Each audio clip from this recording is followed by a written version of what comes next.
காலிஃப்ளவரை சுத்தம் செஞ்சு கட் பண்ணி எடுத்துக்கோங்க. ஒரு கடாயில் வாட்டரை ஆட் பண்ணி காலிஃப்ளவரை வேக விடுங்க.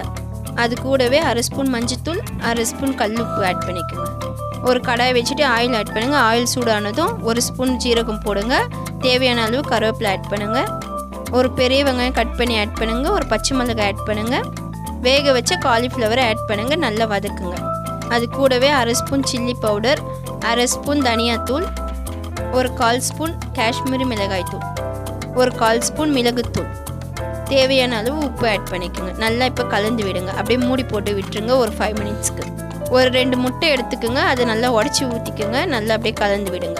அது கூடவே வாஷ் பண்ண கொத்தமல்லி கட் பண்ணி ஆட் பண்ணிக்கோங்க. இப்போ நல்லா கலந்து விடுங்க. இப்போ அப்படியே மூடியை ஓப்பன் பண்ணிவிட்டு அப்படியே நல்லா கலந்து விடுங்க. தேவையான அளவு பெருங்காயத்தூள் ஆட் பண்ணிக்கோங்க. இப்போ உடச்சி வச்சுருக்க முட்டையை எடுத்து இப்படியே தூவுன மாதிரி அப்படியே ஆட் பண்ணுங்கள். இப்போ அப்படியே நல்லா கலந்து விடுங்க. காலிஃப்ளவர்